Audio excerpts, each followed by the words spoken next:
السلام علیکم میرے باشر دوستوں. سابق چیف جسٹس ثاقب نثار بالکل سابق آرمی چیف جنرل باجوہ کی طرح خبروں میں رہتے ہیں، اور بالکل باجوہ صاحب جو ہیں وہ کسی سے ملاقات بھی کر لیتے ہیں. بہت شاد و نادر یہ آتا ہے، ورنہ لاہور میں ان کے ایک دوست ہیں جن سے صحافی ملتے ہیں، اور باجوہ صاحب اپنے دوست کو فون کرتے ہیں، پھر اس صحافی سے باجوہ صاحب کی اس فون کے ذریعے بات کروائی جاتی ہے.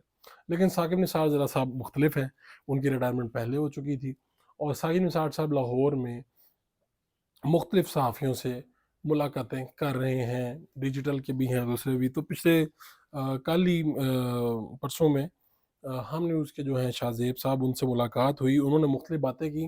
بہت سے صحافی تو رپورٹ نہیں کر سکے چونکہ زیادہ تر رپورٹرز تھے، تو انہوں نے اپنے چینل پہ یہ خبر وغیرہ دے دی، اور یہ پھر ہو گئی. اس میں سب سے دلچسپ بات یہ جس میں ثاقب نثار صاحب نے بتایا کہ میرا واٹس ایپ ہیک ہو گیا ہے، اور انہوں نے اس خدشے کا بھی اظہار کیا کہ ان کے ڈیٹا کو کسی خاص مقصد کے لیے استعمال کیا جا سکتا ہے.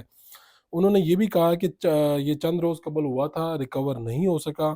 خدشہ ہے کہ میرے موبائل ڈاٹا کو کسی خاص مقصد کے لیے استعمال کیا جائے گا، اور ان کا کہنا تھا کہ میرے واٹس ایپ ہیک کرنے والوں کو شرمندگی ہوگی. اس سے قبل بھی میری مختلف ویڈیوز کو جوڑ کر ایک آڈیو بنائی گئی تھی. کسی کو میری نجی زندگی میں مداخلت کا کوئی حق نہیں ہے. یہ وہ باتیں جو انہوں نے کی تھی. اس سے مختلف بات کیا وہ بھی آپ بتاتا ہوں. انہوں نے کہا کہ جب چیف جسٹس نہیں بنا تھا تو نواز شریف مختلف حلقوں میں یہ کہنا شروع ہو گئے تھے کہ یہ اپنا ہی چیف ہے.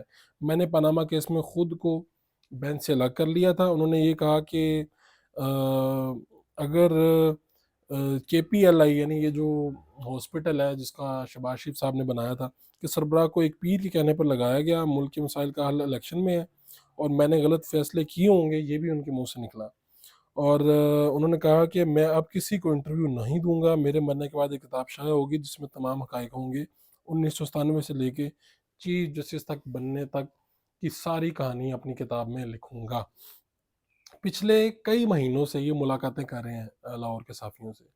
ہوا یہ ہے کہ پھر جب ان سے ملاقات ہوئی، رپورٹ ہوئی، خبریں، تو پھر اس کے بعد انہوں نے توبہ بھی کر لی. انہوں نے کہا جی اب میں کسی کو انٹرویو بھی نہیں دوں گا.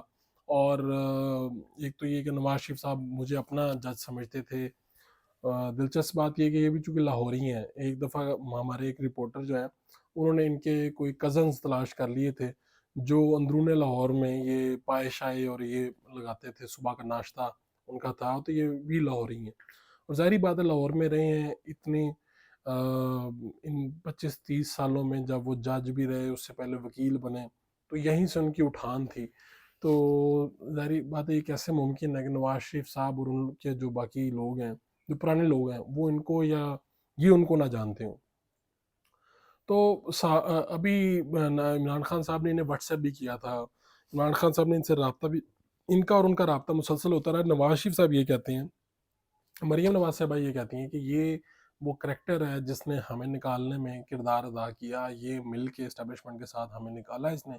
تو اب ان کا اگر کچھ دنوں میں اس سے پہلے تقریباً 1.5 ماہ پہلے یا 1 مہینے پہلے ہم نے اپنے ویلاگ میں یہ بھی بتایا تھا کہ کچھ نئی آئیڈیوز اور ویڈیوز آ سکتی ہیں ججز کی. تو اس میں ثاقب نثار صاحب کی بھی بتایا گیا تھا کہ ثاقب نثار صاحب کا کچھ آ سکتا ہے. تو اب تو انہوں نے خیر اس کی تصدیق کر دی ہے کہ ان کا ڈیٹا جو ہے وہ لیک ہو گیا.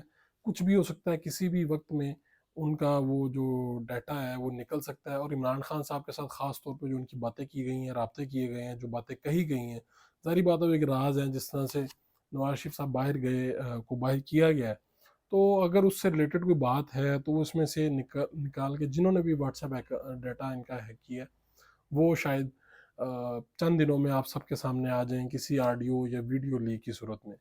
تو اس وقت ثاقب نثار صاحب کو کس طرح سے دیکھا جائے گا، تاریخ انہیں کس طرح سے دیکھے گی، یہ آنے والا وقت بتائے گا. اپنے میزبان فاروق فرائض کو اجازت دیجیے.